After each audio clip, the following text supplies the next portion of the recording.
Can somebody confirm you can hear me? I'm getting a speaker error.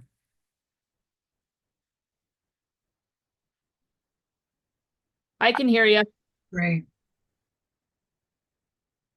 Let me share my screen. Sorry for being late there. I went to the bathroom. I didn't realize I was out of time. Let's see. You should be seeing my screen now.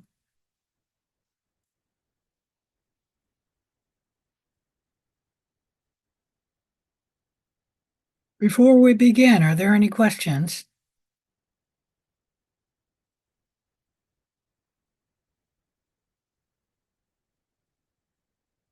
I think actually I want this.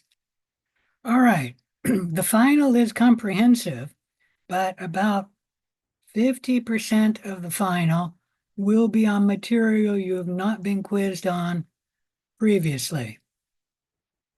So 50% of the material will be from chapter 14, chapter 13,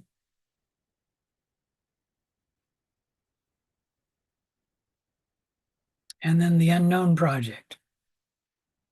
There will be no questions about the infectious disease project because each of you are working on an independent and separate disease. Any questions about any of that?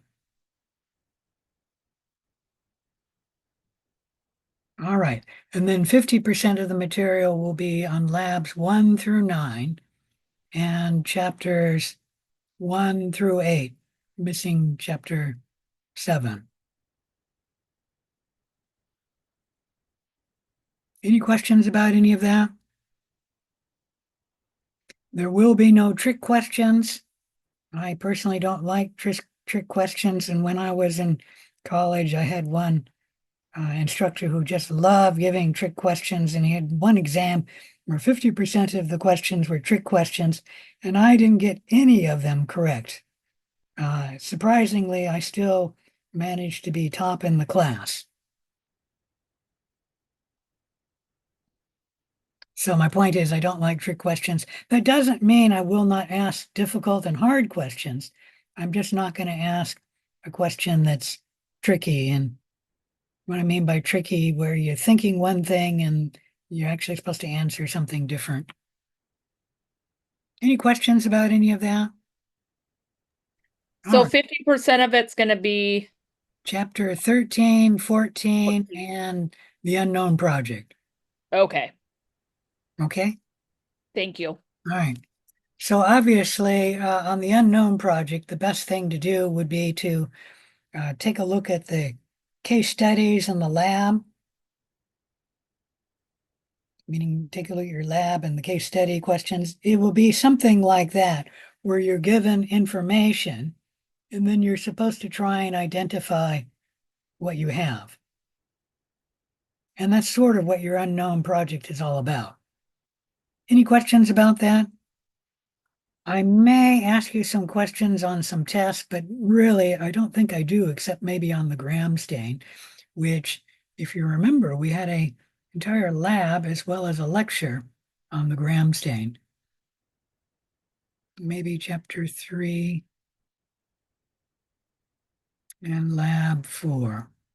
I had more than just the gram stain, but I'm just saying that I don't think I give any questions on the tests that you may run in the unknown project. For one reason, some of you are going to run totally different tests than other people.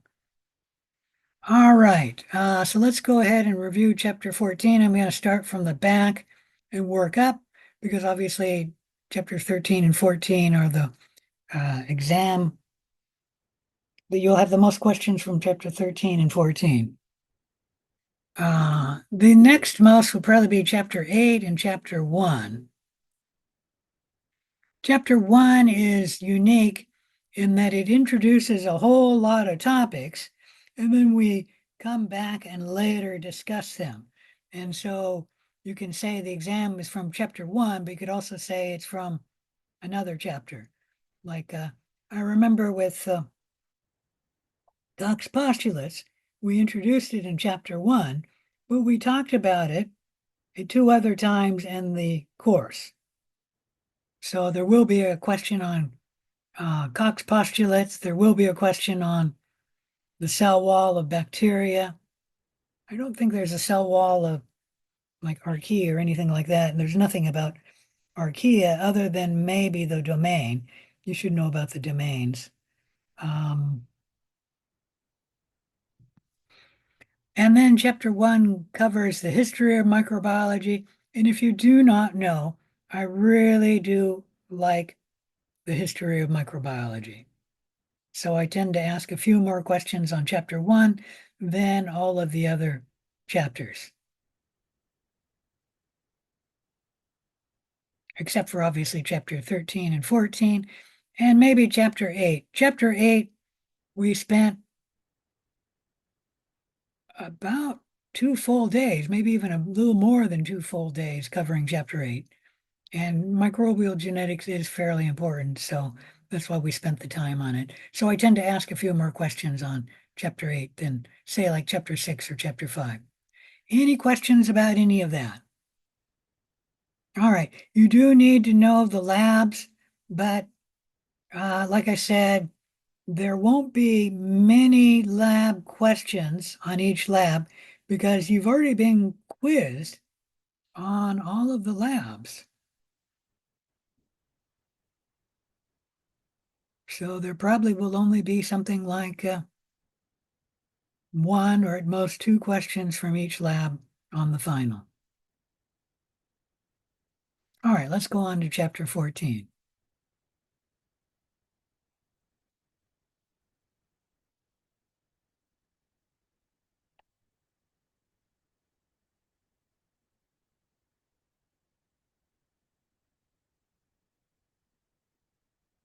Oh, I already had that open. I didn't close it down from the lecture.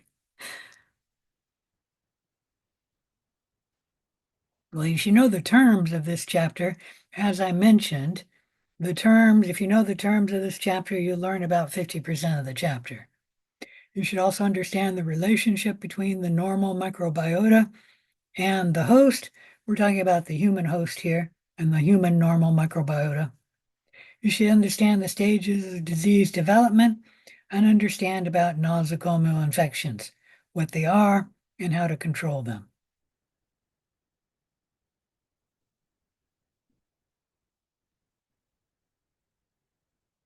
You should know where you find the normal microbiota and where you don't find it.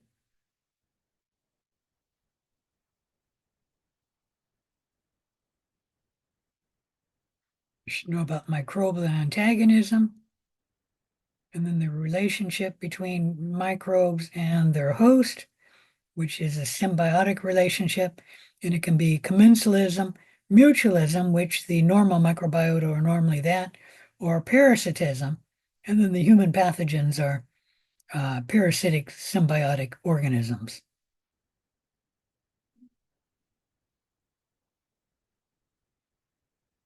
All right, you should know about Koch's postulate. This is the third time and last time we talked about Koch's postulate, the different steps, and what you use the Koch's postulates for. We use Koch's postulates to prove that a given microbe causes a given disease. The only exception is if you can't grow the microbe in tissue culture, and if the microbe causes more than one disease, or the one disease is caused by more than one microbe. Like pneumonia is caused by many different species of bacteria, viruses, and probably fungi as well. So you can't use Koch's postulate. There are some exceptions to Koch's postulate. You should know about those. You should know about the difference between a symptom and a sign. You know the difference between a communicable disease and a contagious disease. TB is both communicable and contagious. However, excuse me, TB is communicable, it is not contagious. Measles is both communicable and contagious. You should know the occurrence of disease.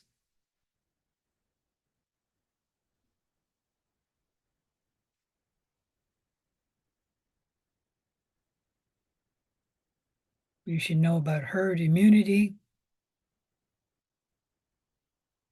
I mean, you should know about latent disease too, but I'm not going to talk about that. Herd immunity is where if enough people in the population are immune, then the disease will not spread to most other individuals. And then the non-vaccinated people are being protected by the vaccinated people. In the United States, we rely on herd immunity because we cannot ever get 100% of the population immunized, which is a problem, and I don't know what to do with it. You should know about the predisposing factors to making a disease more likely. You should definitely know about the development of disease. All diseases tend to have an incubation period, a prodromal period, a period of illness, a period of decline, and a period of convalescence. The exceptions are if one of the stages is missing, like the prodromal period sometimes is missing, and then if the disease kills the patient, there may not be a decline or convalescence period. I will not ask you a trick question like which period of illness is non-communicable. I will not ask you a trick question like that. All right, you should know about reservoirs of infection and the three types. You should know about transmission of disease. I will not ask you anything nitpicky about droplet transmission and airborne transmission. I'm not even going to ask you any question about that. Okay, but you should know vehicle transmission and direct contact transmission.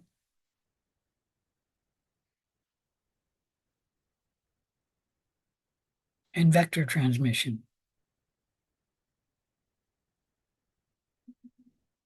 All right, you should especially know about nosocomial infections because this topic is really important to anyone working in the healthcare industry. A disease that the patient gets from checking themselves into a healthcare facility.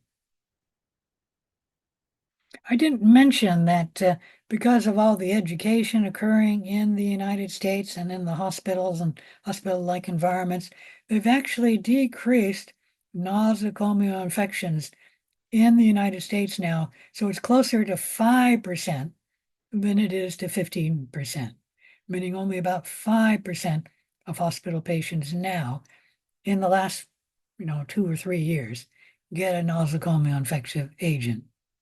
And that's largely because of the procedures and the education going on in the hospital or hospital-like environment to reduce the spread of nosocomial infective agents.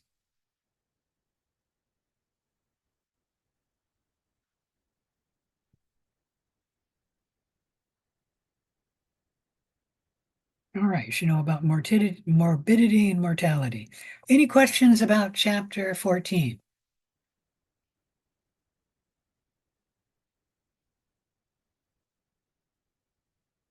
If not, let's move on to chapter 13.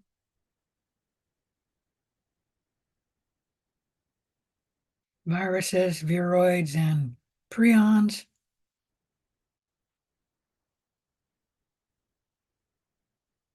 So you should know what a virus is and the different terms to describe it, understand the characteristics of viruses, and the classification of viruses. Remember, with the viral name and classification, all viruses have a common English name. They do not have a Latinized scientific name. You should understand about viral multiplication. That's the replication cycle that the viruses have. And then lastly, understand about prions and viroids. So you should know that all viruses have a genome, which can be either DNA or RNA. It is never both. And then all viruses have a protein coat surrounding that genome. Some viruses have a lipid envelope surrounding the protein coat, but not all viruses do. You should know that viruses display little or no metabolic activity when they're outside of their host cell, and they require their host cell in order to multiply. They need their host cell to get many things like enzymes, nucleic acid, amino acids, ATP, etc. You should know the host range of a virus and what determines that. It is molecules. Let's see if I can blow this up. Molecules on the virus that are called ligands or adhesions that bind to specific molecules on the host cell, which are called receptors. Most viruses, not all viruses, but most viruses infect only a few cells of one or a few species, like HIV only infects a few cells of humans, and then one of the chimpanzees. If you don't know, there are two species of chimpanzee, and only one of them can be infected by HIV. There are some exceptions, like Eastern equine encephalitis. It is a virus that can infect many different species, like almost all mammals. And I don't remember if that one hits insects or not, but there are some viruses that can uh, survive and grow in insects as well. And then it can also hit birds. A lot of those multi-species viruses tend to hit many mammals and many birds. Any question about that? An example would be bird flu, which can spread among almost all birds, and it can spread among many mammals. It can infect humans. The good thing is that bird flu, when it hits humans, it does not readily spread. It can spread, but it doesn't readily spread. I think bird flu actually follows the fecal to oral route, which is why the flu doesn't spread very easily among humans. You don't need to know that. I'm just telling you about host range. And let's move on. You should know the different sizes of viruses, and that is they're much smaller than a prokaryote, about 1/10 the size. And obviously, the largest virus is approaching the smallest prokaryote cell, or actually is a little beyond the smallest prokaryote cell. And then the prokaryote cell is much smaller than a eukaryote cell. Any question about any of that? You don't need to know the exact numbers.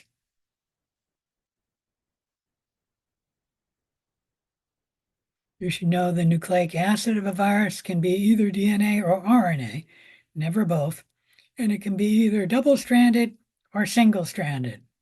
Double-stranded DNA is our normal host DNA.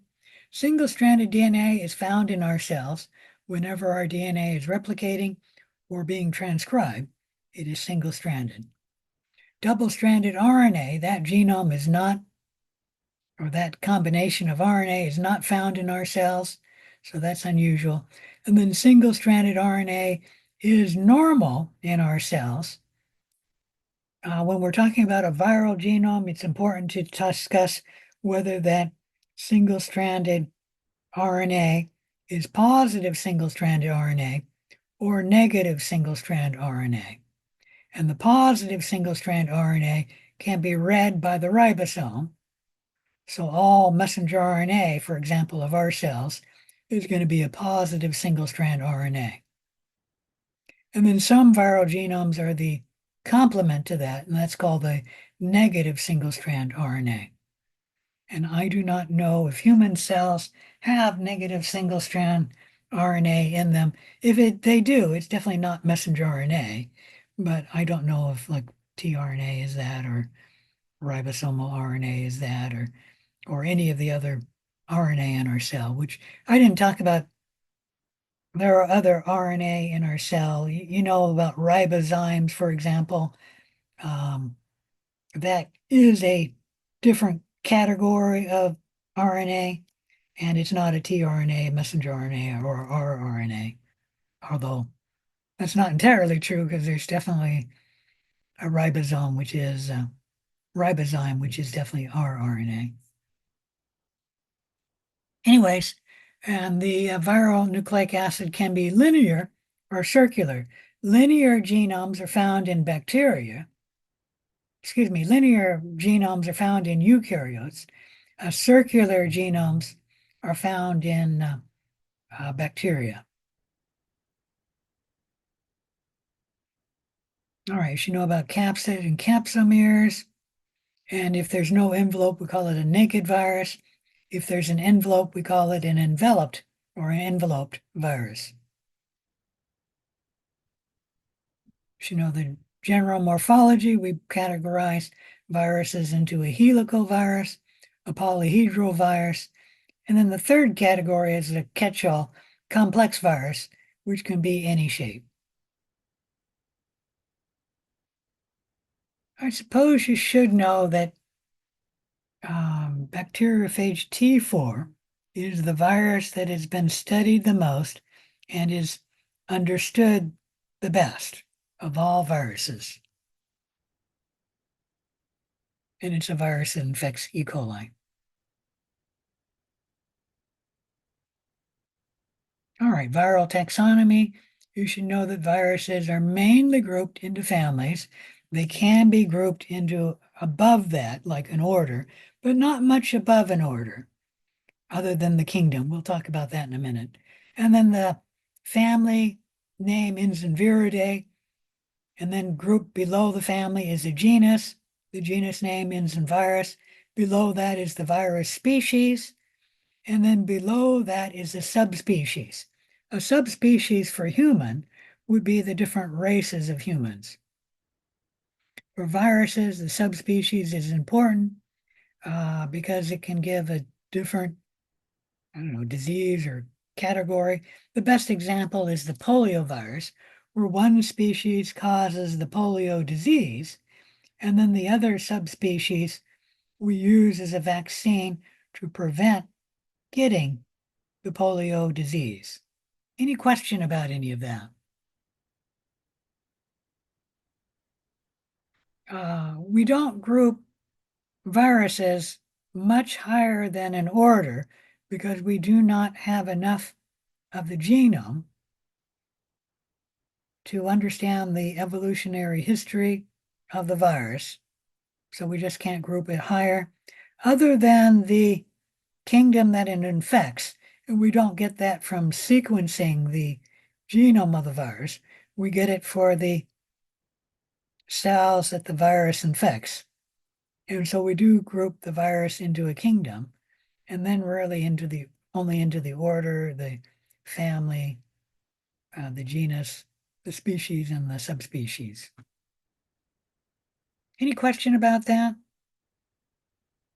It's just that the viruses do not have enough of a genome for us to sequence it and then understand the evolutionary history of viruses. And then they evolve very quickly to confirm or mold to the species that they've infected.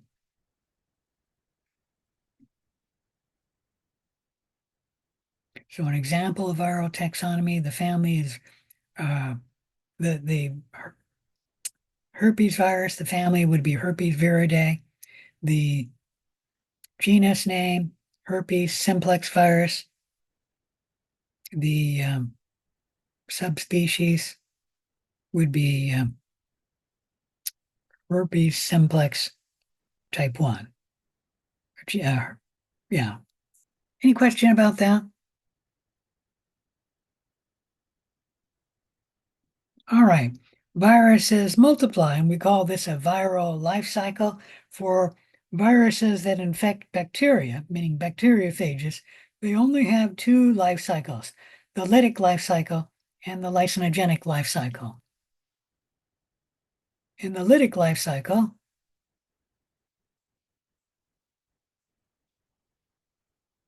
you don't see, well, there it is. There, here it is shown here.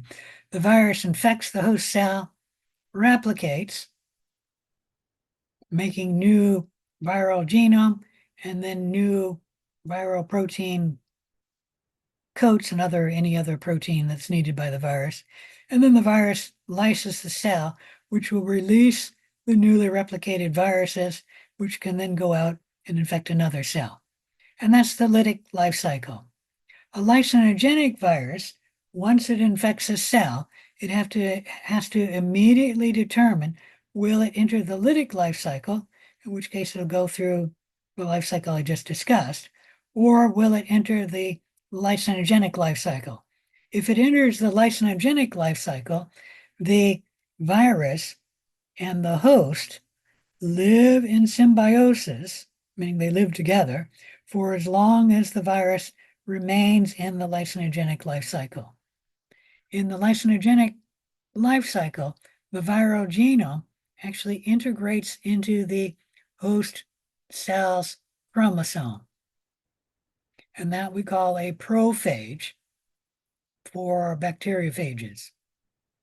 And then this can continue for several generations or divisions, where the only time the virus DNA replicates is when the host replicates its chromosome, its DNA. And then the cell will divide. Both of them will have a viral prophage in it. For reasons that are not well understood, every once in a while, the virus can leave the chromosome and then enter the lytic life cycle. Any questions about any of that? All right.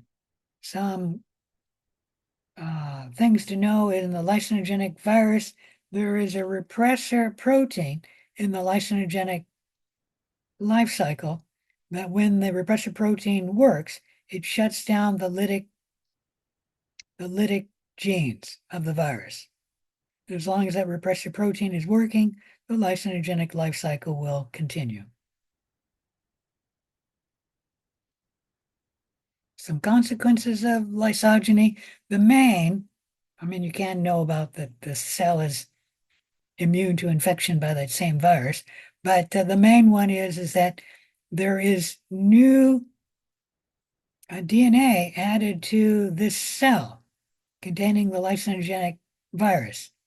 And that DNA can give the cell new properties.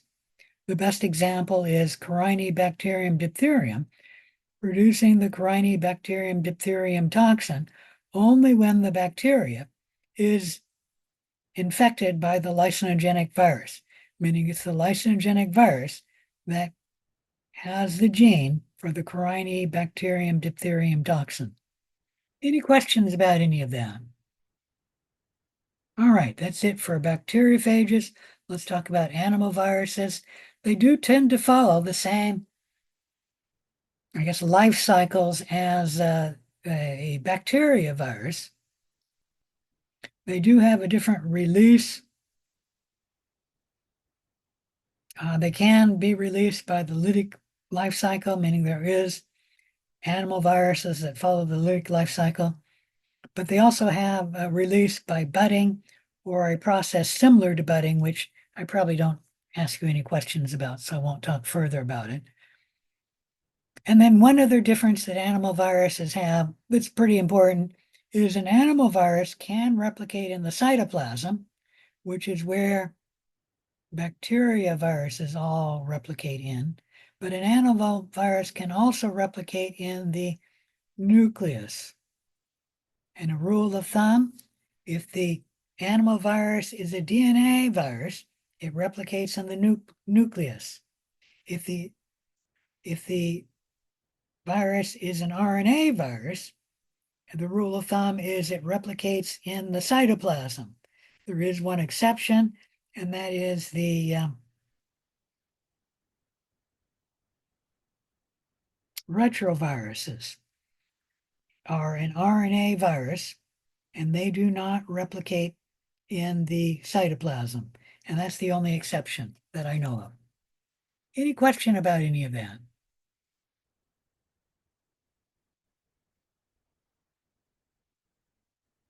I guess I should mention that infecting an animal cell is easier because it doesn't have a cell wall, and the infection by the virus happens either by endocytosis or by fusion of the envelope of the virus with the cell membrane.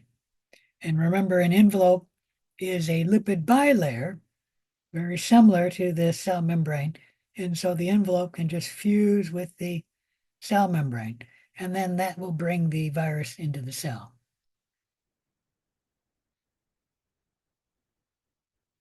All right, I already mentioned that animal viruses can replicate by the lytic life cycle, where they infect an animal cell, replicate, and then lyse the cell, releasing the viruses.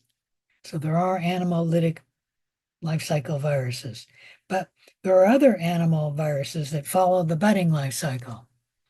And if the animal follows the budding life cycle, it will be an enveloped virus. So the lytic animal viruses tend to be naked viruses, and the budding animal viruses tend to be enveloped. What a budding virus does when it replicates at low numbers. It will push on a membrane. This membrane can be either the cell membrane, the nuclear membrane, or the membrane of the endoplasmic reticulum. And the virus will come to the region of the membrane that has viral proteins in it, and then push it out, making the bud, and then ripping off the bud. And then that bud will reseal, forming the virus envelope. And if this is the cell membrane will reseal. And so the budding virus tends not to kill the cell.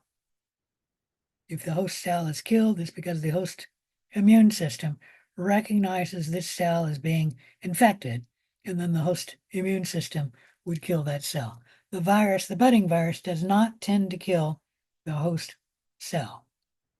Any question about any of that?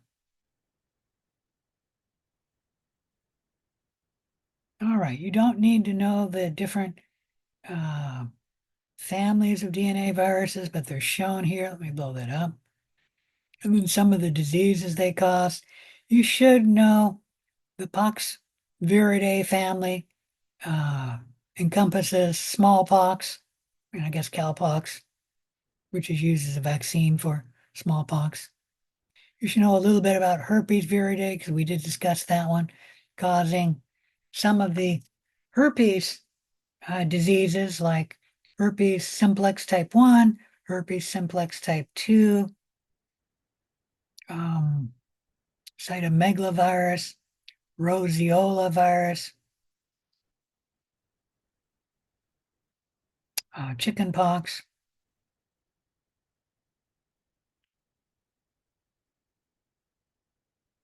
You should know adenoviridae is a family of viruses that, among other things, cause the human cold. They are the least most numerous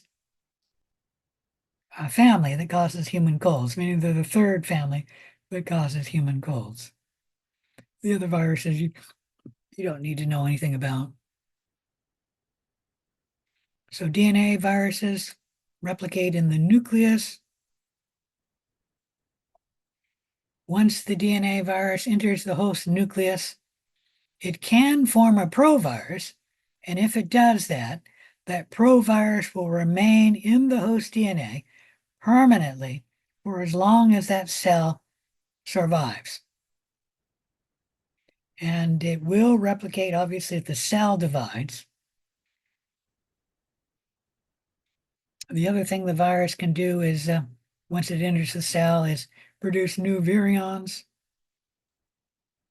making new viral genome, new viral capsid proteins, making new progeny virions, which will either bud out of the cell or they will lyse the cell.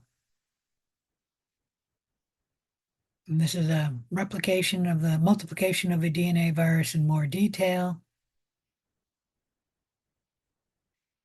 RNA viruses, there's more of them. Here's the different families of RNA viruses. You don't need to know most of the family. You might know the Picornaviridae.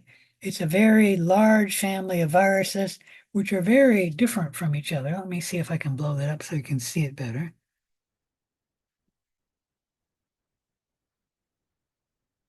This is the family of virus that cause the most human colds, and we call those usually the rhinoviruses. Hepatitis A is in this family, and then poliovirus is in this family.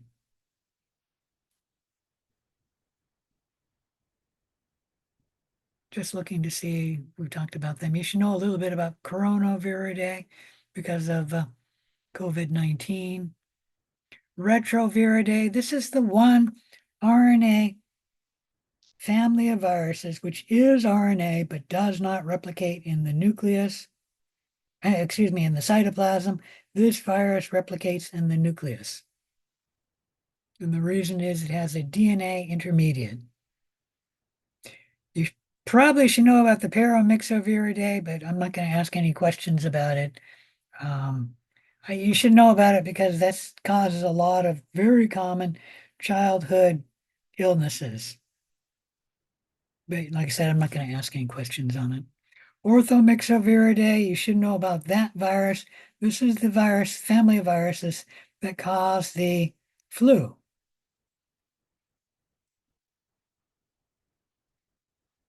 I mean, I think that's it. All right, any questions about the RNA viruses?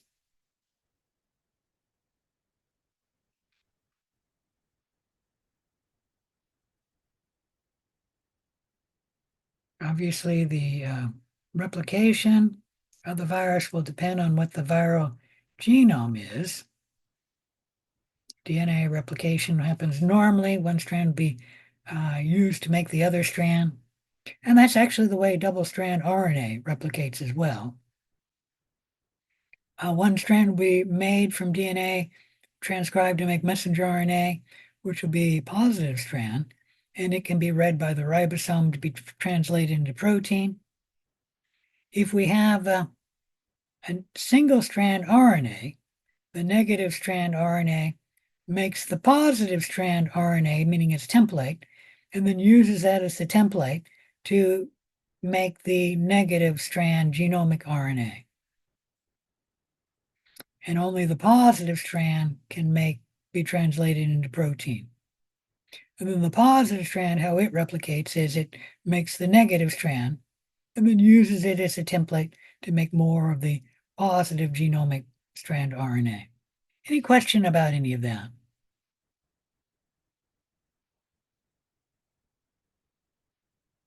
And then this is looking at the replication of a positive sense strand RNA virus multiplication in more detail.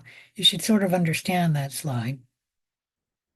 And then the negative antisense strand of RNA virus multiplication in this in more detail. All right, you should know about retroviruses.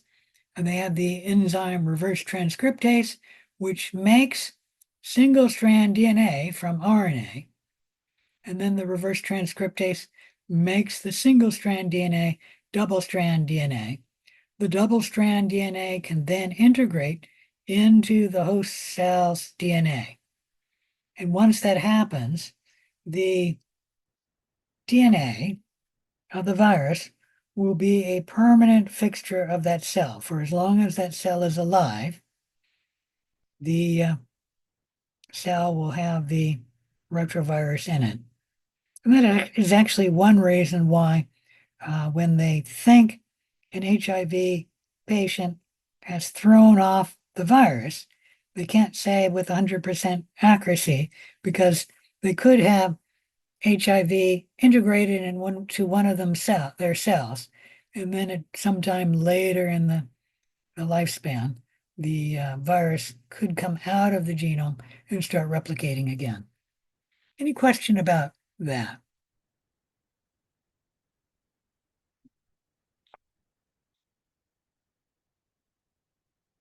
See if I can blow this up. So we have positive single strand RNA, reverse transcriptase in 2 steps makes double strand DNA. First, it makes single-strand DNA, and then it makes double-strand DNA. That can be transcribed into making messenger RNA, viral messenger RNA, which will make the viral proteins. And the viral protein will then get together with the genomic RNA to make the new progeny virions. And that will bud out of the cell, shown here. Any question about retroviruses? All right, you should know a little bit about coronaviruses because we're still under a COVID-19 epidemic or pandemic, I guess I should say, and that will continue for like 10 or 20 years before they'll say, okay, COVID-19 has become a permanent part of the world human population, and they'll stop it, calling it a pandemic. But that won't happen anytime soon. COVID-19 is likely to continue.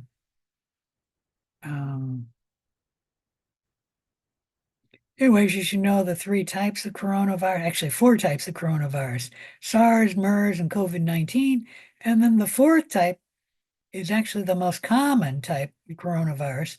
And this is a virus that can cause the human cold. It is the second most common cause of human colds. And that's actually a coronavirus that causes the human cold. You should know that COVID-19 came about from recombining, not once, but twice, with two bat coronaviruses and a pangolin coronavirus, making COVID-19. And that recombination of COVID-19 has actually happened once again with COVID-19 Omicron, if you remember that. That virus recombined with COVID-19, recombining with a coronavirus that causes human colds. And that's why Omicron was the least lethal of all the COVID-19 up to that point in time. It was about 50% as lethal as the previous coronaviruses. Although the Delta coronavirus was the most lethal, which is the one right before Omicron. You don't need to know any of that. My point is that coronaviruses do recombine, and that's probably how COVID-19 came about and then first hit the human population.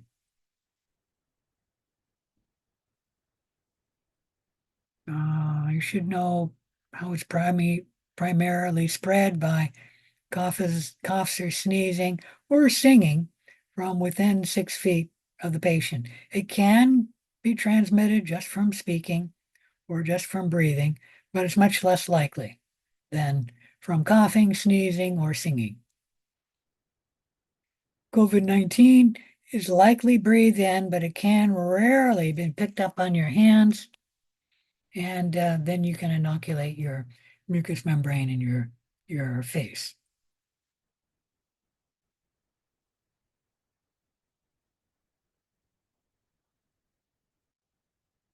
All right. You should know about viruses and cancer. Some cancers seem to at least get started by a virus, and that's about 10 to 15% of human cancers are started or caused by a virus. I'm saying started because to get a human cancer, you actually need 5 or 6 different mutations, and the virus only gives the first. Human papillomavirus causes cervical and skin cancer. Hepatitis B virus and hepatitis C virus cause liver cancer. You should know that there are 2 ways that viruses can cause cancer. The virus can integrate into the host cell's DNA, mucking up the DNA. Could cause a direct mutation or could just turn off a tumor suppressor gene. I know we haven't talked much about that. Or it could turn on a gene mucking up the DNA. And then the virus can also bring in an oncogene, that is an oncogenic virus, An oncogene is a mutated normal cell gene involved in cellular growth. And the oncogene causes that cell to just grow abnormally. Once again, starting the cancer. Usually, even with the oncogene, you still need, I guess, 4 or 5 other mutations after the oncogene to get the cancer. But my point is the oncogene starts the process. And what it is just a mutated normal cellular gene causing the cell to grow uncontrollably. And the virus brings it into the cell. Any question about any of that? All right. You should know that there is one other life cycle besides the budding in the lysogenic life cycle. For animal viruses, it's a latent life cycle. This is usually a budding virus, which stops causing disease, enters latency, stops replicating, and while it's in the latent stage, the virus is just sitting around waiting until it leaves the latent life cycle, re-enters the budding life cycle, and then causes disease. And when it's in the budding life cycle, it's replicating. Any question about any of that? The best examples of a latent virus disease is herpes simplex type 1, which is in the budding life cycle when you have the cold sore. And when you do not have the cold sore, the virus is in the latent life cycle. The other example is chickenpox, which is in the budding life cycle when the child has chickenpox. And then the virus enters latency. It may remain latent for decades. And then it will re-enter the budding life cycle, causing shingles. And that's actually one reason to get the chickenpox vaccine. And that is if you never get chickenpox, you can never get shingles. Any question about any of that? I won't ask you a question about the chickenpox vaccine. Oops, let's talk about this. Here's an acute viral infection. The virus infects the patient very quickly, replicates, causing high number of infective particles, causing disease, and then the virus quickly goes away. Human cold would be a good example of an acute viral infection. There's also a persistent viral infection where the virus starts at a very low number and over time increases, starting with a very mild disease. Over time, the disease gets worse. And you then have the bloom, where if the virus kills the patient, obviously the chain will be broken.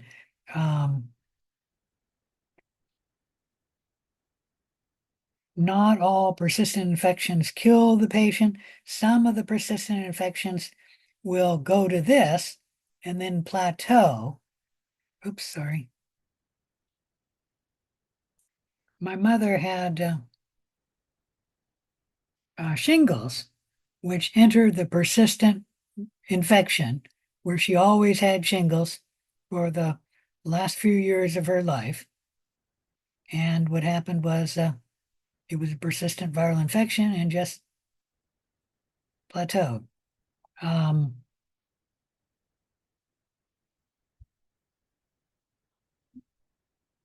Trying to think of another example, and I just can't think of it. Cytomegalovirus. Some people have a cytomegalovirus infection, and over time, their symptoms will get worse, and then the patient starts tolerating it, and the viral infection just plateaus. Any question about that? HIV followed the persistent infection in the old days, where the patient would get worse over time, and then it would bloom, causing AIDS, and then the AIDS would kill the patient in the old days. A latent virus infection like chickenpox, this would be chickenpox when the child gets chickenpox. The virus is then gone. It's latent. You don't even see it in the patient.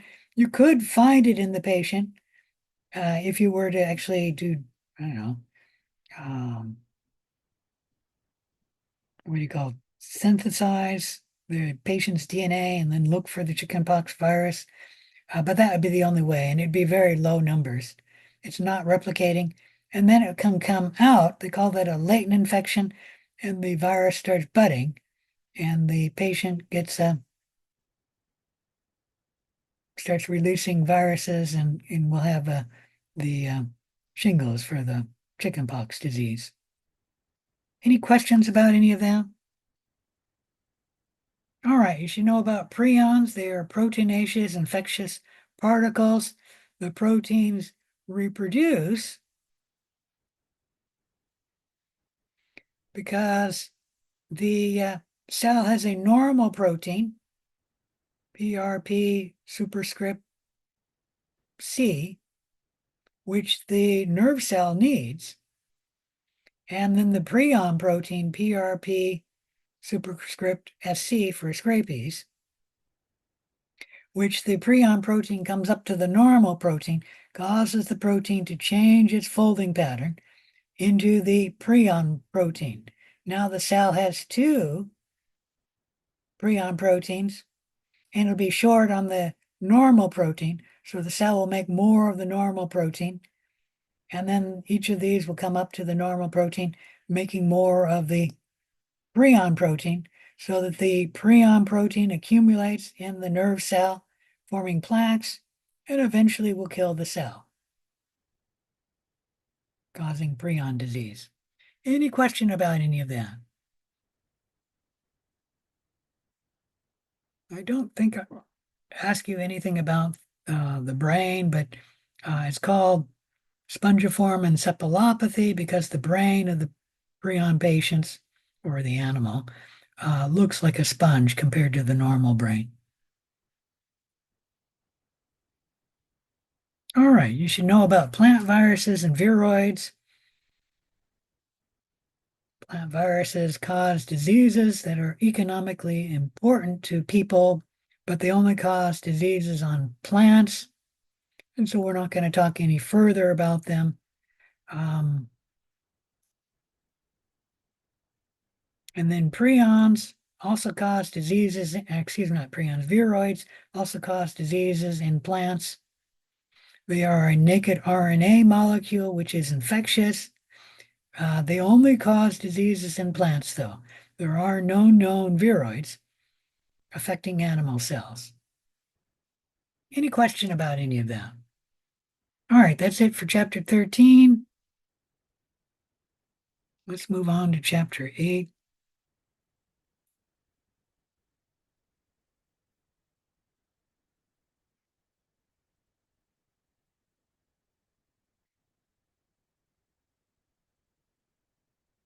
Well, you should know about what a genome is, gene, genotype, phenotype, vertical, horizontal gene transfer, what an operon is, what a promoter is, an operator, what a structural gene is.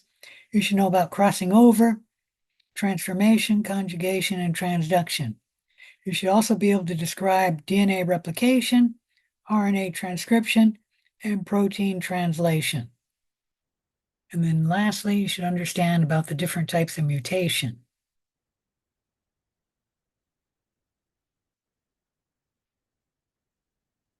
So you should know these terms. You should know that DNA is made up of only 4 nucleotides, and you can learn that either as adenine, thymine, cytosine, or guanine, or A, T, C, and G. DNA in our cells is normally double-stranded.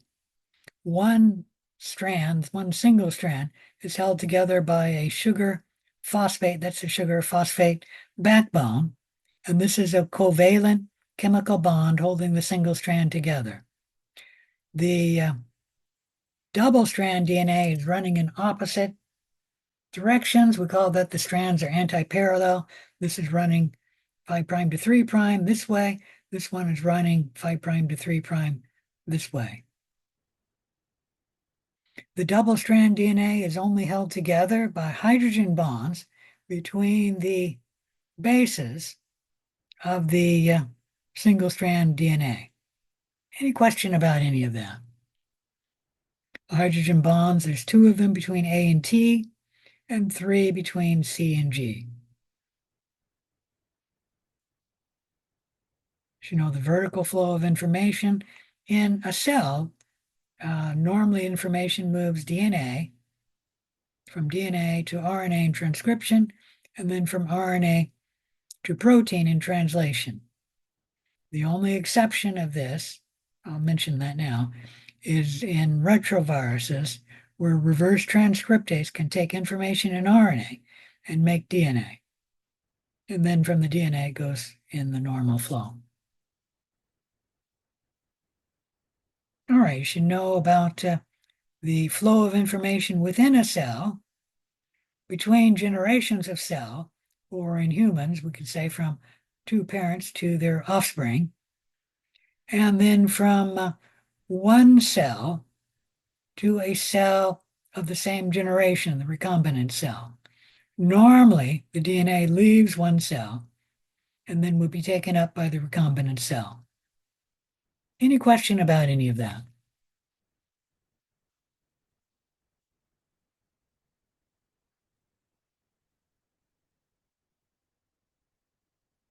All right, you should know about DNA replication and RNA transcription. I'm not going to go into the details, but you should know it. Here's something we should mention. The genetic code has about 64 different codons, but organisms, at least humans, only have 20 different amino acids. So there is some redundancy of the genetic code. See if I can blow this up. Meaning there is, for most of the codons, most of the amino acids, there's more than one codon to make that amino acid. Phenylalanine, for example, there's 2 possible amino acids to make the same amino acid, meaning 2 possible codons to make the same amino acid. For leucine, there's actually 6. For serine, there's 4. There's only 2, which there's only 1 amino acid, 1 codon to make that amino acid. And that happens to be tryptophan and methionine, at least for humans.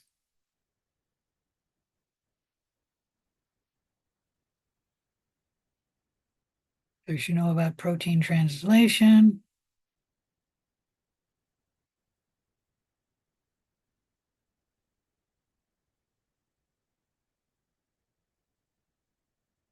All right, you should know about the one way to control bacteria contents is to control the gene expression. We're going to look at regulation pre-transcriptional control by an inducible operon, and we're going to look at the lac operon. Eukaryotes have similar operons. The only difference is that bacteria operons may have more than one structural gene in the operon. In a eukaryote operon, there is only one structural gene in each operon. And for the lac operon, for example, in bacteria, we have 3 structural genes, which are all related to lactose metabolism. We have the 3 same genes in eukaryote cells. It's just that there are 3 operons instead of 1. Any question about any of that? And then eukaryote operons have more regulation than a bacterial operon.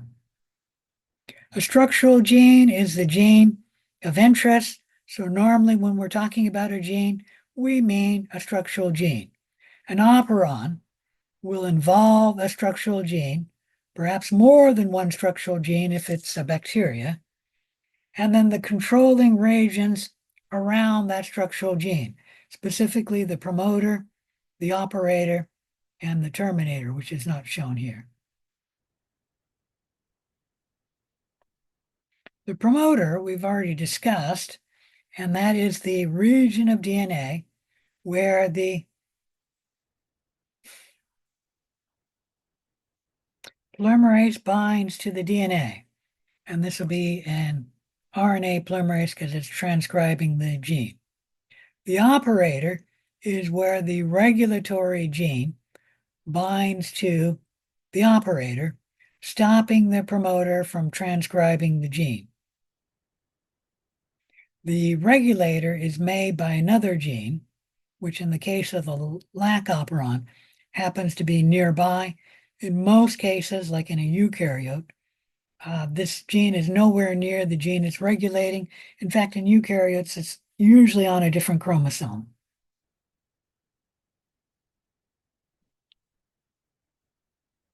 And that is how the lock operon is shut down, is that the repressor protein binds to the operator, shutting down gene transcription. You need a way for the lac operon to be turned on. And what happens is we have an inducer, which is allolactose. Allolactose is around whenever the sugar lactose is around. They are isomers of each other. One is a left-handed and one is the right-handed. Allolactose can bind to the repressor protein, inactivating it, which will eventually turn on the lac operon. Any question about any of that? In the case of bacteria, we have an unusual messenger RNA which is made, and this messenger RNA encodes three proteins. Usually we only have one. At least in eukaryotes, you only have one. We've only talked about one, but in this case, from this messenger RNA will be made the lactase enzyme called beta-galactosidase, the permease transport protein, which brings the sugar lactose into the cell, across the cell membrane, and then transacetylase, which is not discussed.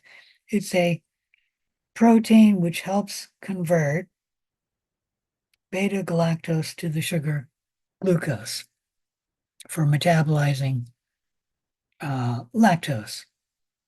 Any question about any of that? All right, you should know about mutations.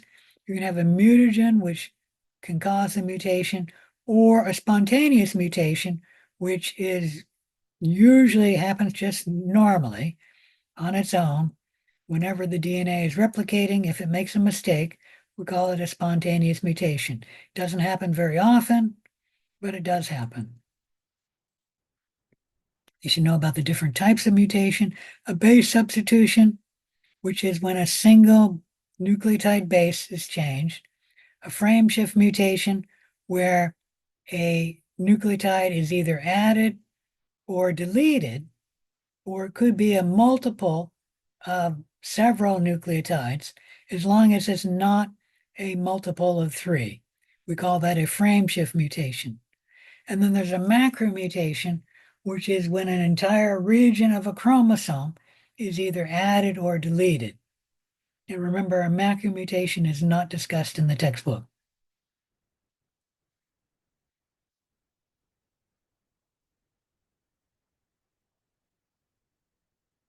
A silent mutation is where the DNA nucleotide is changed, but it does not change the amino acid, like when UUU is changed to UUC, it still codes for the phenylalanine.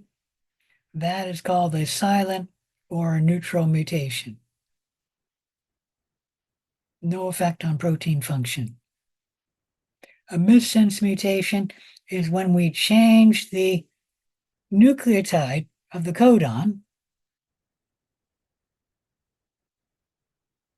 So instead of GGC coding for glycine, we have it changed to AGC, changing the nucleotide, which also changes the amino acid.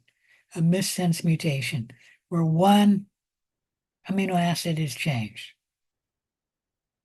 And that's a missense mutation. A nonsense mutation is where you change one nucleotide in the codon, and instead of coding for an amino acid, it codes for a stop codon.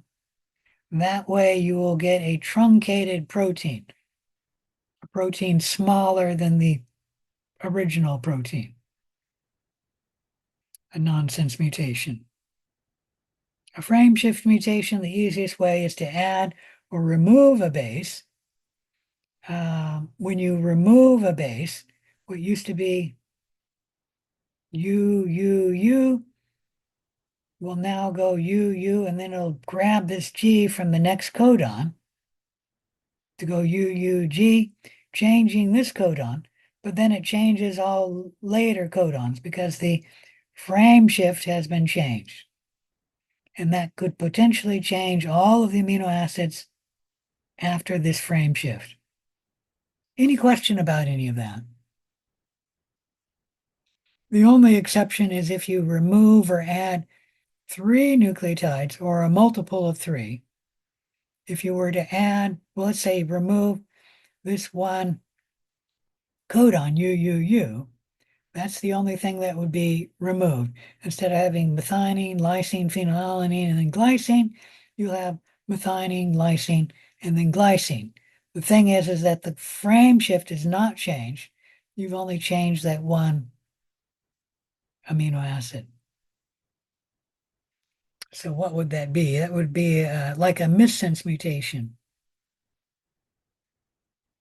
because only one amino acid was changed.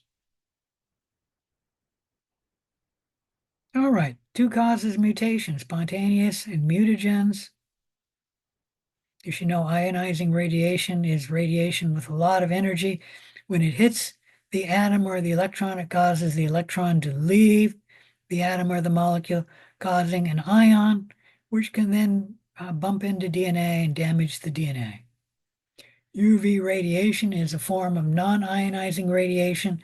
What it does is cause thymine dimers to adjacent thymines, can then actually pair with each other, which doesn't normally happen.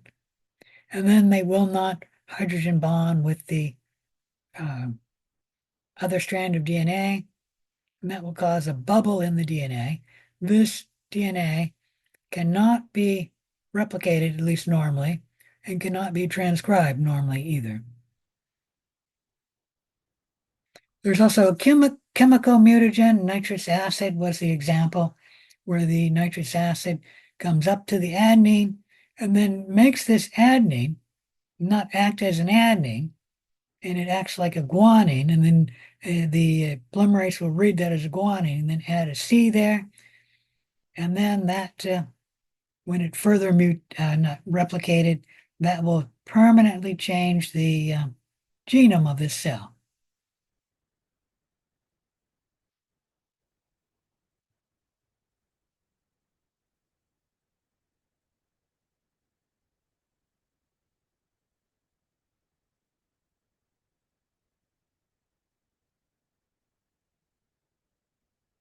All right, you should know about genetic recombination, the exchange of genes between 2 molecules of DNA. That often happens with crossing over, which normally happens in reproducing egg or sperm cells. Is that right? Yes. Where crossing over happens, the mother's chromosome gets together, pairs with the father's chromosome, and then they cross over. Recombining. Recombining is more general, where the exchange of genes may happen between pieces of DNA. Doesn't have to be crossing over. Recombination is important for populations because it can allow new genetic combinations, such as the blue-eyed gene being paired with the red hair gene. Assuming those weren't together. I mean, they may have been together when they first came up, but I don't know. My point is that it can allow new genetic combinations to occur in a population. Vertical gene transfer happens during reproduction between generations of cells Horizontal gene transfer happens when genes or DNA move between cells of the same generation. So the DNA leaves the donor cell and then enters the recipient cell. Horizontal gene transfer can happen by transformation, conjugation, and transduction. You should know transformation is when the cell takes up DNA, expresses it, which can change the phenotype of that cell. Conjugation can happen in two ways, depending on a gram-negative cell or a gram-positive cell. Gram-negative cells, the F plus cell here, makes a sex pilus, which is hollow. It skewers this cell and then can allow a plasmid to leave this cell and then enter that cell. The plasmid replicates, it doesn't leave the cell. It sends a copy into that cell. And then the mating bridge can also happen with conjugation. Transduction is when a virus moves DNA from one cell to another. So the virus inserts itself into the cell, degrades those chromosomes, replicates itself, and a mistake gets made where this virus, instead of getting viral genome, gets the piece of DNA from this cell. The virus can then add the DNA from this cell to this cell, and that DNA can then integrate into the host chromosome and then be expressed. And that's how transduction moves DNA from this cell to that cell. Any question about any of that? All right, you should know about plasmids. They're a small molecule of DNA in a cell, usually only in bacteria, archaea, or yeast cells have plasmids. They only have a few genes that differ from the chromosome, which can have thousands or hundreds of thousands of genes. So it's a much larger molecule. The plasmids are important because plasmids are more likely to spread between cells than chromosomes. Let me go back here.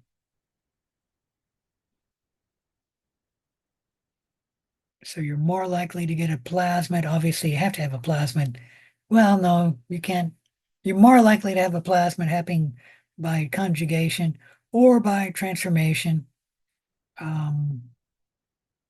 I guess not by transduction, but by transformation or conjugation, more likely to happen with a plasmid than a chromosome. And transposons are pieces of DNA that move from one region of the DNA to another region of the DNA. And that's important because it can put new genes together. And then it can also move a gene from the chromosome to a plasmid, and then plasmids are more likely to spread between cells of the same generation of cells. Any question about any of that? All right, so you should know about genes and evolution also. Any question about chapter 8? I didn't mean to spend so much time on chapter 8. Let's see if I can speed this up.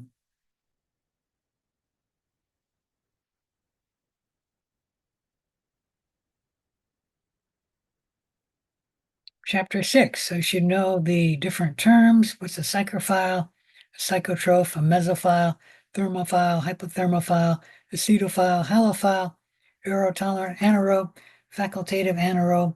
You know what binary fusion is, reproductive spores, and endospores.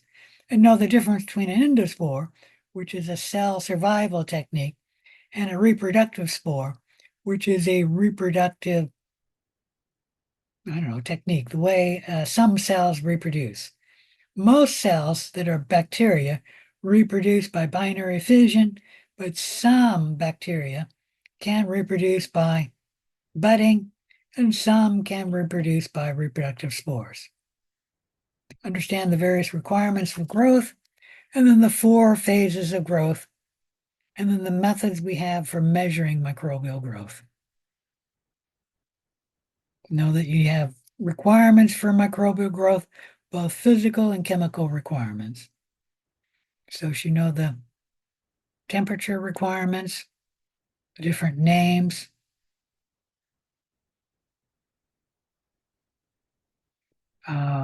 their pH requirement. Acidophiles are something that wants to grow in an acid environment. Osmotic pressure, so the salinity requirement, or maybe sugar requirement. Halophiles, something that likes growing with salt, a high salt concentration. You know that all organisms require trace elements. Usually they just get their trace elements from their environment. We get our trace elements from simply from the food we eat and the liquids we drink. If an organism requires an organic growth factor, that they must get. An example of an organic growth factor for humans would be vitamin C. We must get it in our diet. Cells have a requirement for the oxygen concentration, and that's because there are 4 toxic forms of oxygen: singlet oxygen, superoxide, free radical, peroxide anions, and then hydroxyl radical. All of these are toxic, and the cell must remove these 4 toxic forms of oxygen, or the cell will die if it is exposed to oxygen. And that includes our cells too.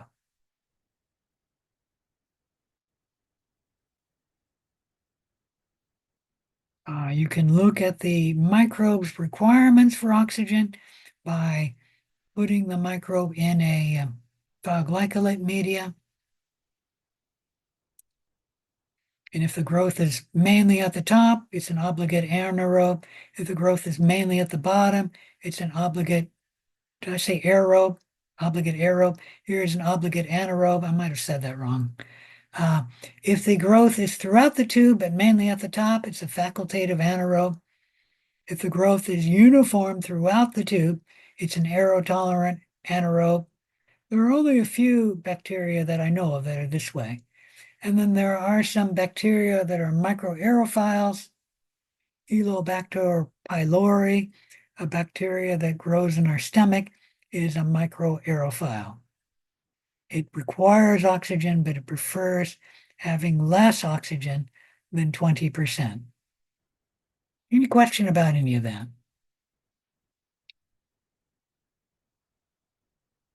Should know about media, agar, different types of media, complex media, anaerobic media, selective media, differential media, selective and differential media, and then an enrichment media.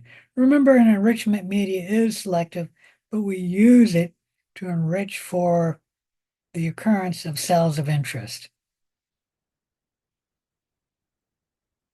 You know about how to streak a plate for colony isolation, and that if you want to get a pure culture, you need to streak the plate out 2 times, getting the cells through 2 colony formation events. And then it's not guaranteed it'll be pure, but at least it'll be 95% or higher chance that it'll be a pure culture. Already talked about that. All right, the phases of growth. You should understand this bacterial growth curve. Cells normally enter a lag phase where they're making the enzymes they need to grow in the new environment. The cells enter the log phase. We then enter the stationary phase because the cells are having cells equal number growing and equal number dying. The lucky cells have some nutrients around, not too many waste products around, and some space around them. The unlucky cells have lots of waste products around them, very little space around them, and not very many nutrients around. And so the population number is about the same, stabilized. because the number of cells growing equals the number dying. And then you enter the death or decline phase, where the number of dying cells outnumbers the number of reproducing cells. And late in the death or decline phase, you have no reproducing cells. You know the different methods we have for counting microbial growth. All right, any questions about this chapter?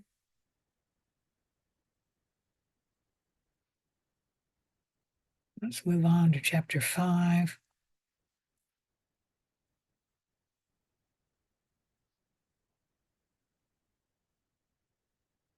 You should know the terms of this chapter. You should understand what feedback inhibition is and understand what aerobic respiration is. We went into great detail about what aerobic respiration is, its steps, and how it differs from anaerobic respiration. You know, microbial metabolism is separated into two parts, catabolism and anabolism. You should know about metabolic pathways. You should know about the collision theory and how chemical reactions occur when atoms, ions, and molecules collide with each other. Shown here, an enzyme reduces the activation of energy compared to the activation energy without the enzyme. If this is, well, I guess glucose in our cells, making CO2 and water, this happens in our cells at a temperature of 37 degrees. You can have this same reaction happening outside of cells without an enzyme, but you have to take a blowtorch to the glucose to burn it to CO2 and water. And that would be raising it to like about 1,000 degrees. I don't know if that's Fahrenheit or Celsius. It's one of those. It's quite a bit higher than 37 degrees Celsius. Any question about any of that? So you should know what enzymes are, what they do. You should know enzymes don't work in a vacuum. They may need a coenzyme or a cofactor. You should know two of the important coenzymes, NAD plus and FAD. You should know how enzymes work. Here's the lock and the key model, where the enzyme binds to the substrate, like a key binds to a lock, and then it puts stress on the molecules, what do you call it, the atomic arrangement, the chemical bonds of the molecule to make the product. And then the enzyme falls off and then can recombine with another substrate. Here's the hand in the glove model, where the substrate binds to the glove, I guess, and then the glove actually molds to the shape of the hand, changing its shape. And I prefer the shapeshifter's hand going in the glove, where the glove molds to the shapeshifter's hand, but the shapeshifter's hand actually molds to the glove as well, meaning changes its shape to mold the enzyme. And that's really the way enzyme and substrates work. As I mentioned, enzymes don't work in a vacuum. For their optimal working, they have to be at the correct temperature, the correct pH, the correct salinity. Generally, heavy metals have to be absent.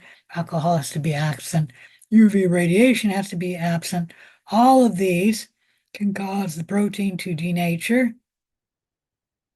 Enzymes do need to have a substrate around. If there's no substrate around, the enzyme can't act. The enzymes don't want poisons around. The poisons can destroy the enzyme. You can also have inhibition of the enzyme, such as competitive inhibition or non-competitive inhibition. And then there's also feedback inhibition. I'll talk about those in a minute. There's an enzyme, and there's a denatured enzyme, taking on a different three-dimensional shape. Just showing you how temperature and pH can affect the activity of an enzyme. This enzyme works best around 37 degrees. When you move away, the enzyme decreases its activity until you move way away from the temperature. The enzyme won't have any activity. The effect of substrate concentration on an enzyme activity. Competitive inhibitor is where the inhibitor competes with the active site for the it competes with the substrate for the active site. And that's competitive inhibition. Non-competitive inhibition or allosteric inhibition is where the non-competitive inhibitor or the allosteric inhibitor binds at a site other than the active site, changing the three-dimensional shape of the enzyme, so the enzyme can no longer bind to the substrate.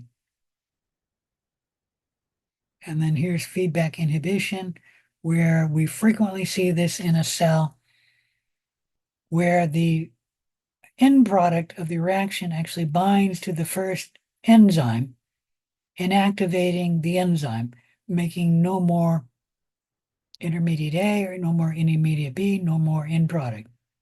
And then when the end product decreases in the cell, it will fall off the enzyme. And then the first enzyme can be active and make more of the end product. That's feedback inhibition. Any question about feedback inhibition? You should know about ribozymes, RNA enzymes. You should know about metabolic diversity among organisms. Let's break it down into this slide. Let's go down here. Photoautotroph is an organism that gets its energy source from light and its carbon source from CO2. Green plants, everybody knows that's a photoautotroph. An animal is a chemoheterotroph. It gets its energy need from glucose or some organic food, and then its carbon source from some organic compound such as glucose. You can have an energy source being an inorganic chemical, and that would probably be a chemosynthetic bacteria. All the animals are chemoheterotrophs. There are some chemosynthetic bacteria which are chemoautotrophs. The difference is they get their energy source from a chemical, usually an organic chemical, and they get their carbon source from CO2. And then the photoheterotrophs get their energy need from light, and they get their carbon from an organic chemical compound such as glucose.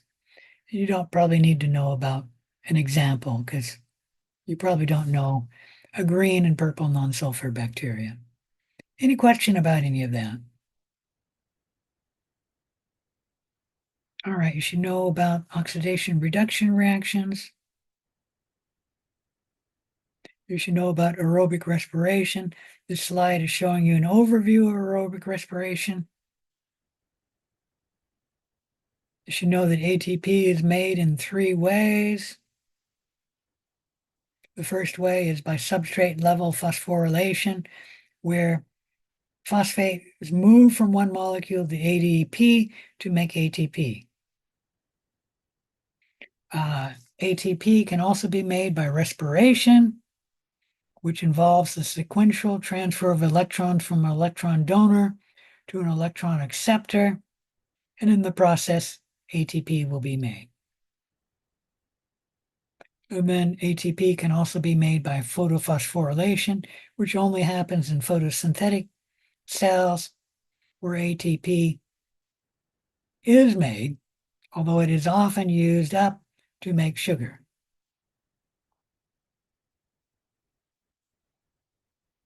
All right, so many organisms can digest carbon and carbohydrate metabolism to make energy. So the most common energy source is glucose. And this can happen both with respiration and fermentation, and know that there's both aerobic respiration and anaerobic respiration. Here we're looking at an overview of aerobic respiration versus fermentation. Both of them have glycolysis in it. Aerobic respiration has glycolysis, the Krebs cycle, and the electron transport chain.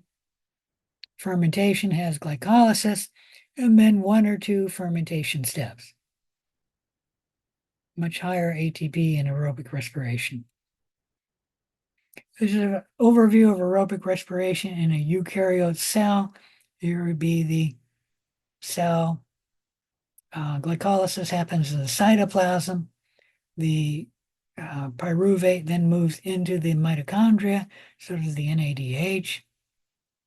We'll talk about that later. Pyruvate then enters the Krebs cycle, which some ATP is made in glycolysis and in the Krebs cycle. Most of the energy, though, from glucose will be shunted by NADH and FADH2 into the third step of aerobic respiration, which happens along the inner mitochondrial wall of eukaryotes, in and across the inner mitochondrial wall. And this we're going to call electron transport chain. So glycolysis, you should know the overview. You get a net gain of 2 ATP, 2 pyruvates, and 2 NADH. The pyruvate then enters the preparatory step and the Krebs cycle,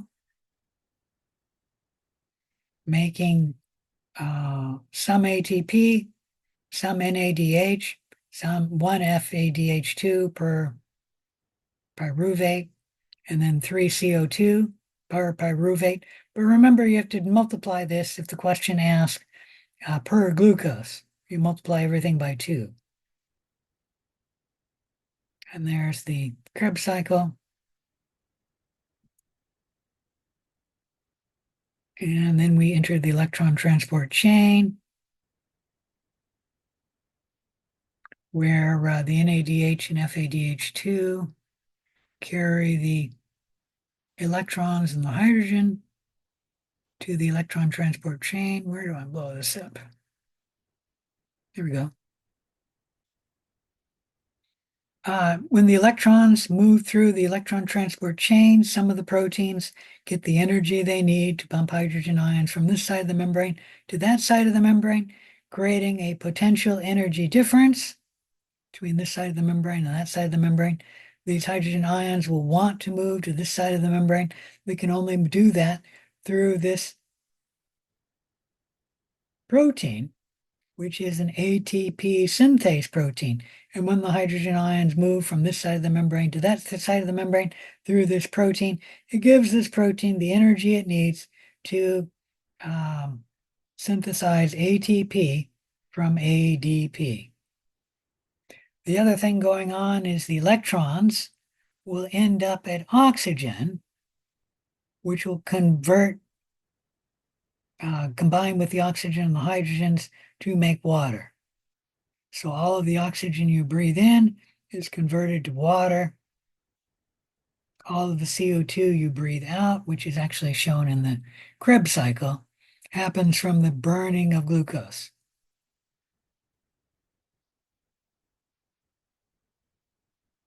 Final electron acceptor in aerobic respiration is oxygen. It's the most efficient way of making ATP. In eukaryotes, ATP production happens in the mitochondria, although glycolysis happens in the cytoplasm. In prokaryotes, glycolysis happens in the cytoplasm, and then the electron transport chain happens in the cell membrane. So this right here is the cell membrane of prokaryotes, and right there it's the inner mitochondrial membrane of eukaryotes.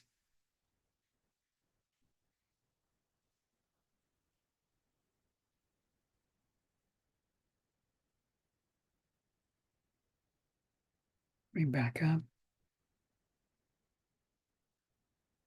So in eukaryotes, we get 36 to 38 ATP produced per molecule of glucose.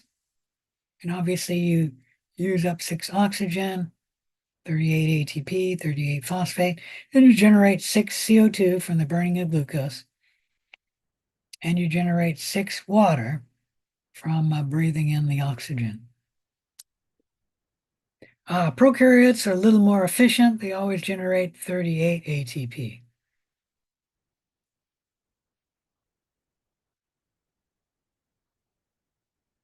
All right, anaerobic respiration is similar, but it has a shorter electron transport chain.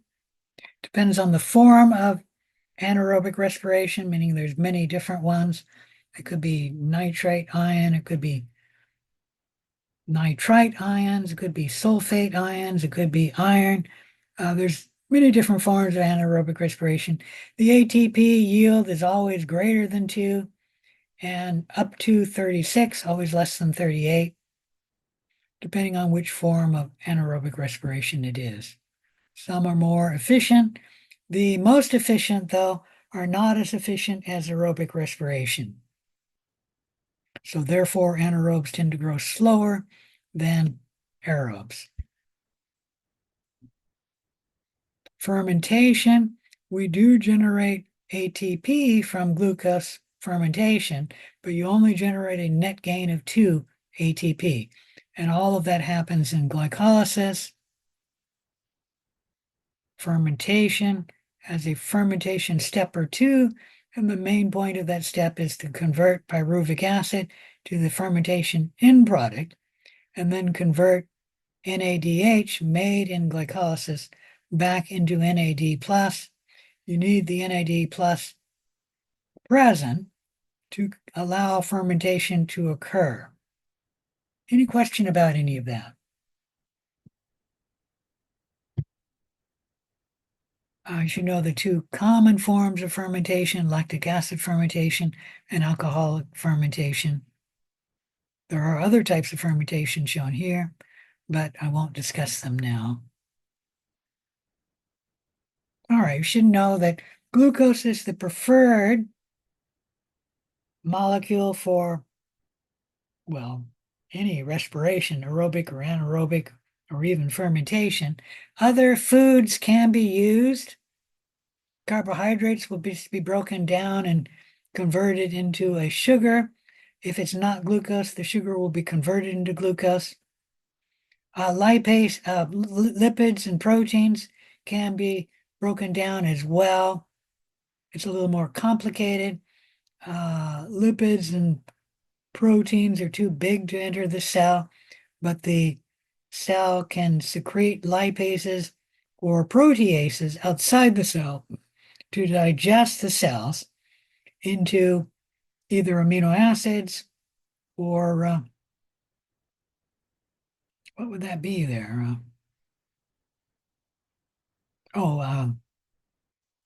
Fatty acids and glycerol for the lipids. And then those can be brought into the cell and then digested. Most of the time for us couch potatoes, they will be converted into glucose and then sent through aerobic respiration in the normal way. You can burn lipids directly, like a marathon runner, after running 45 minutes, will start to burn lipids directly. Any question about any of that? All right, you should know about the integration of metabolism. We have amphibolic pathways that can work both ways.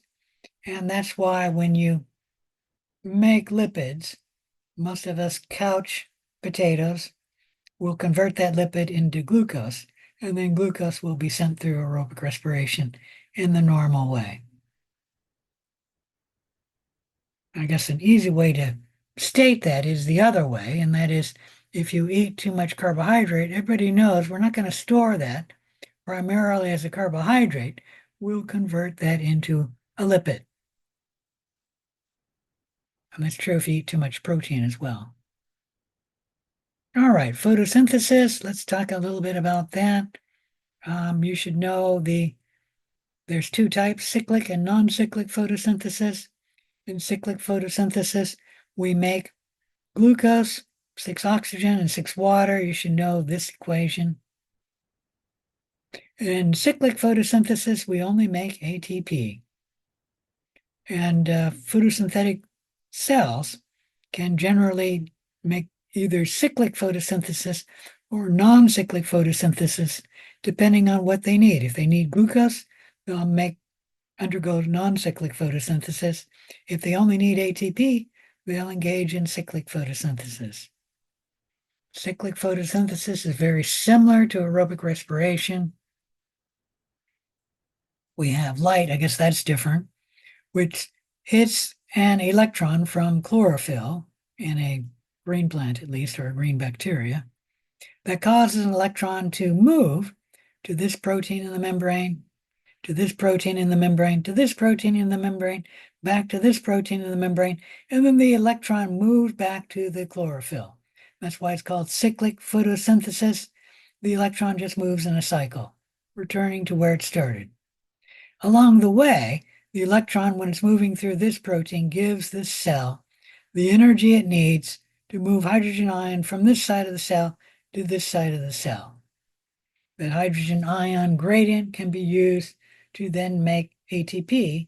Hydrogen ions will want to move through to this side of the membrane. They can only do it through this protein, which is an ATP synthase. When the hydrogen ion moves through this protein, it gives the protein the energy it needs to make ATP. Any question about any of that? All right.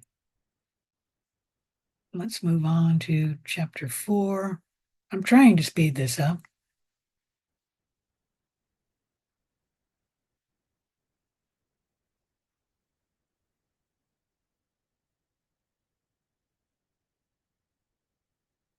All right, you should know the functional anatomy of prokaryotic cells.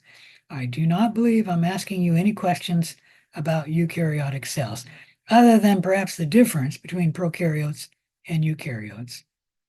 So you should know the different three main shapes of bacteria.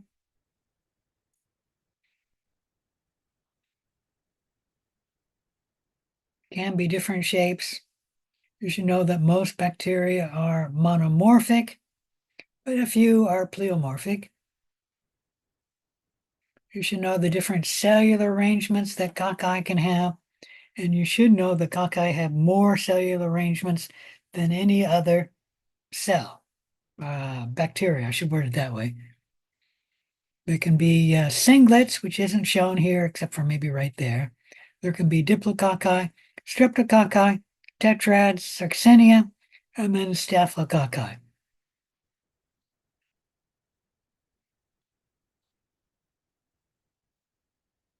The bacilli only have singlets shown here, diplobacilli, streptobacilli, and then palisades. The coccobacillus is not a cellular arrangement, that's a shape. Any question about any of that? All right, here's a question for you. What cellular arrangement can spirochetes have? Think about that.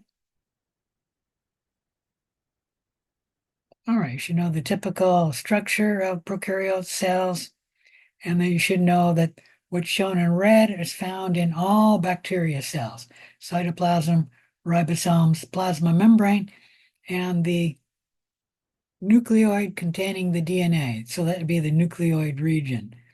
Remember, in a prokaryote, the nucleoid region is wherever the DNA is floating in the cytoplasm. There is no distinction between the nucleoid region and the cytoplasm because there's no barrier. All cells actually have cytoplasm, ribosomes, plasma membrane, and DNA. You know about the glycocalyx. flagella. You don't need to know the flagella arrangements. You should know that if bacteria move, it's because they have one or more flagella. You should know about the endoflagella. That's a specific flagella that is found in spirochetes, where the endoflagella is inside the cell wall. Let me show that. There's the cell wall. Blow it up a little. Oh, there's better. So the endoflagella is inside the cell wall, and then it wraps around the cell, causing the spirochete movement.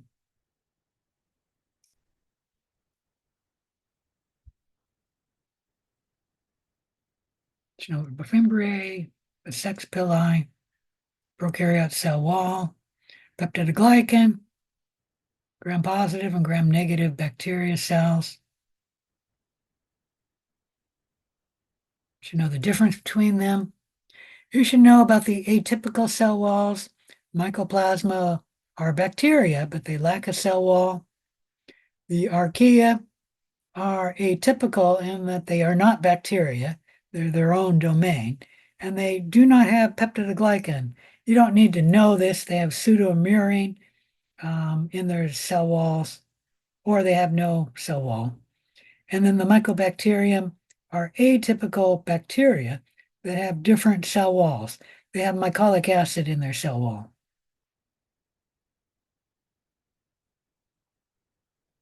You know about the plasma membrane and the um, fluid mosaic model. You know about material movement of materials across the membrane, passive and active processes. You know about group translocation. It is a special active transport that only prokaryotes have, found only in prokaryotes.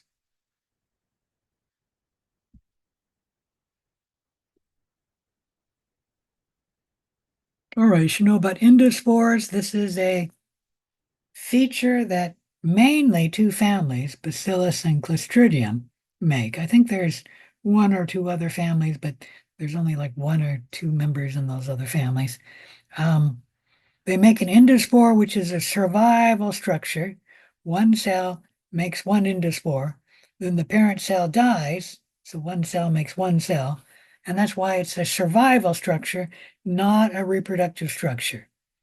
The endospore can survive very harsh environmental conditions where the parent cell cannot.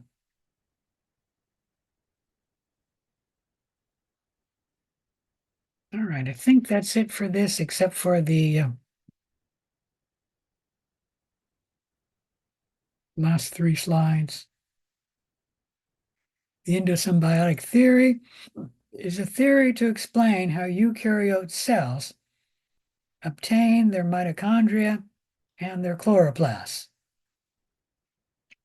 These organelles are unusual in that, first of all, they're double membrane. They have DNA in them, and they have ribosomes in them. Very different from all other organelles in a eukaryote cell. And the theory is that they came from a bacteria that was taken in by a proto-eukaryote cell. And then the two started living in symbiosis. And now we no longer find the original bacteria, which has become the mitochondria, or the chloroplast. We no longer find them free living. We only find them living in the eukaryote cell. And then the proto-eukaryote has evolved into the eukaryote cell. As you know, the evidence for this theory. All right, any question about any of that? If not, let's move on to chapter 3.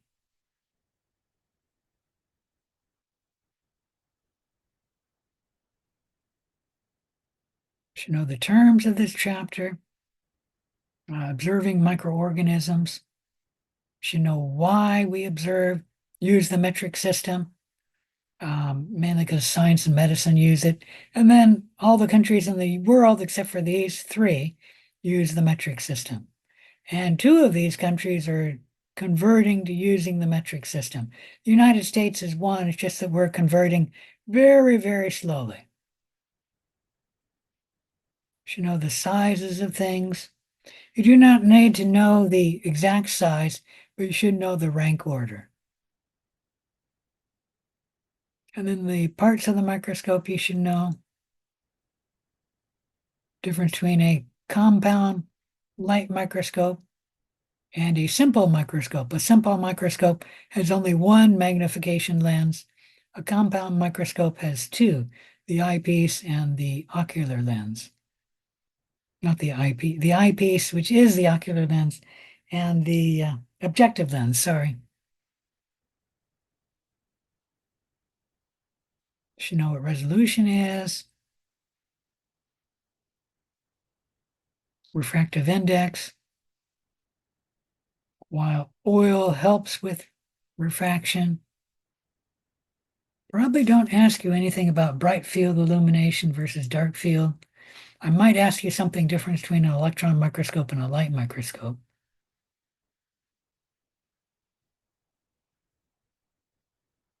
All right, you should know that staining, all it does is increase the contrast between the background of the slide and the specimen, and these cells are unstained. So all it's doing is increasing the contrast. You should know there's basic staining, which are most of the stains in microbiology, which stains the cell. And then there's negative staining, which stains the background of the cell. Both of them allow you to see the specimens much better than without the stain. You should know there's three different types of stains: a simple stain, a differential stain, and a special stain. A simple stain simply uses a single dye. A differential stain usually uses two different dyes, but that is not required. There are two common differential stains, the Gram stain and the acid-fast stain, used in microbiology. You should know about the Gram stain procedure. I'm not going to go over it now, but you should know that. The basis of the Gram staining.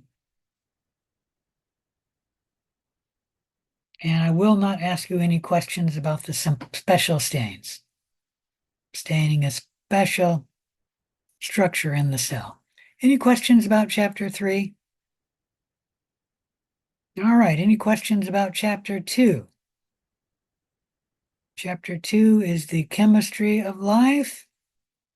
And I don't think I have any questions on the final directly from chapter 2. I will expect you to understand what an organic compound is and what molecules are, but I don't believe I have any questions directly on chapter 2. Any questions about chapter 2? No, let's go on to chapter 1.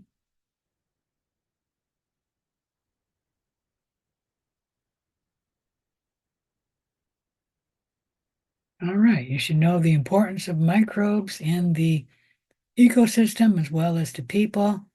You should know a brief history of microbiology. You do not need to know the year of anything in the history of microbiology, with the exception of the first microbes that we have evidence in the fossil record on Earth. Other than that, you don't need to know any of the years in the history of microbiology. What you should know is who discovered what, and obviously what they discovered. And then you should know the terms, importance of microbes in the nitrogen cycle. Wherever there's a red arrow, this step in the nitrogen cycle is happening because of a microbe. Microbes are important in making soil. Microbes were and are today still important in making oxygen on the planet Earth. About 50% of the oxygen we have present on the planet Earth is from microbes. 50% comes from plants. And then microbes were the first ones who started making oxygen, which put oxygen in the atmosphere, creating the ozone layer, which then allowed the evolution of green plants. Uh, Microbes are important in the breakdown of matter in a sewage treatment plant. So you know what a microbe is, and what a cell is, where we find microbes. Do you know what a pathogenic microbe is?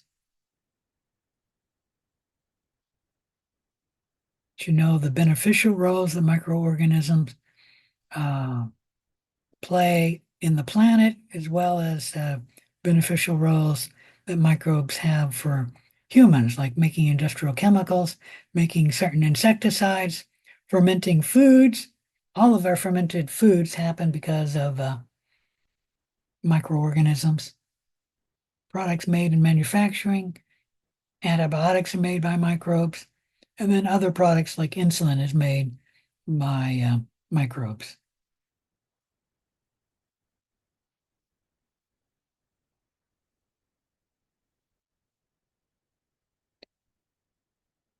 All right, so know about the scientific names started by Carlos Linnaeus.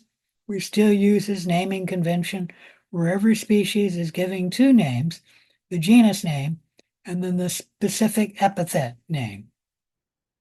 So for humans, the species name is Homo sapiens, Homo being the genus name, sapiens being the specific epithet.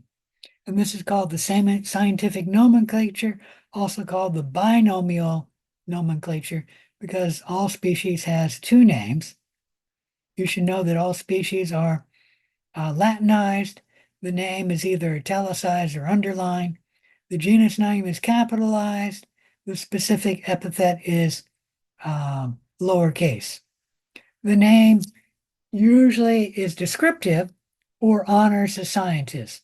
Like Homo sapiens is descriptive, meaning wise man that walks on 2 feet or 2 legs, one of the two.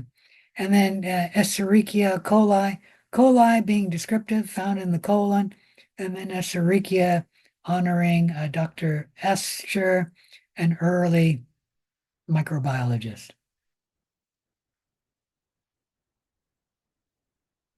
Should know in the classifying of organisms, we break all living things into three domains: the domain bacteria, the domain archaea, the domain eukarya.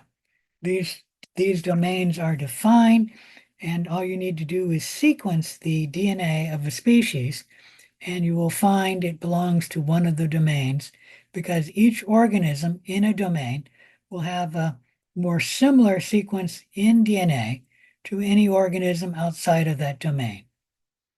So the domain is defined, and it is defined on the genetic sequence of the organism. We then separate the domains into the kingdoms, and this is in debate how many kingdoms there are and what's the definition of a kingdom, meaning there isn't any. And we will simply use the six kingdom approach, where we have the kingdom bacteria, which is the same as the domain, the kingdom archaea, which is the same as the domain, and then the domain eukarya, we split into the plants, the animals, and the fungi. And then lastly, we split the other eukaryotes into the protista. The protista are all eukaryotes that are not a plant, not an animal, not a fungi.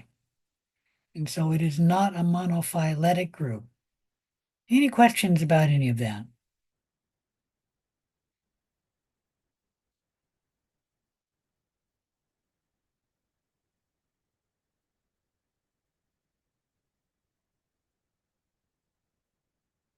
You should know the difference between the domains. And then you should know in the history of microbiology, the major events, who discovered them. You do not need to know the year except for this first one. Any questions about chapter 1?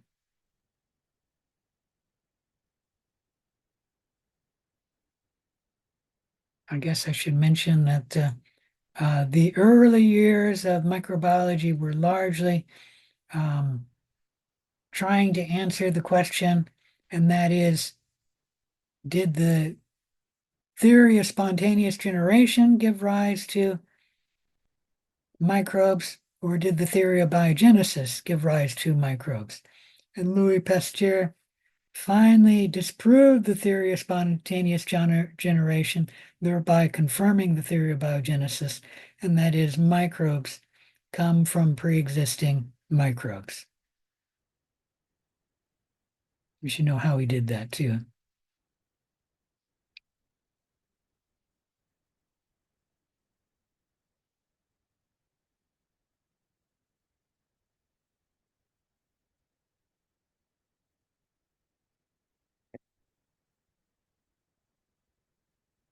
All right, you should know the definition of an emerging infectious disease, and that's all you need to know about an emerging infectious disease. Any questions about chapter 1? All right, if there's no questions, that's it. Um, Good luck on your final. If you have any questions, please email me. I'll try and check my email every day until at least the final. I have a question. Uh-huh. What is final dash A? It's 15 points. Is it like a questionnaire? It is a short answer final questions. There's only a few questions. I don't remember, it's 3 or 5, something like that. But it is short answer questions where you might be asked a question like from the unknown project where you're given certain information and you're trying to identify the species. And obviously, I'll give you the different tests that were run and a key. So you might be given something like that. So this will take time, and that's why it's in the short answer. I might ask for a sentence. I don't think I have any paragraph answers, but it's possible I've got 1 or 2 questions where you have to answer in a short paragraph. Most of them you can answer in a word or 2. Okay, but yeah, that is part of the final. You do need to take final A and final B, or just the final. Thank you. Okay. All right, any other questions? If not, I'll say good luck. And if I don't see you again, good luck in your education. Thank you. Have a good night. All right, you too.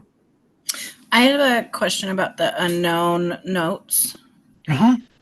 Um, do we need to wait for you to let us know if we're right about our unknown? I'm not going to tell you until after you've submitted your unknown report what your unknown is.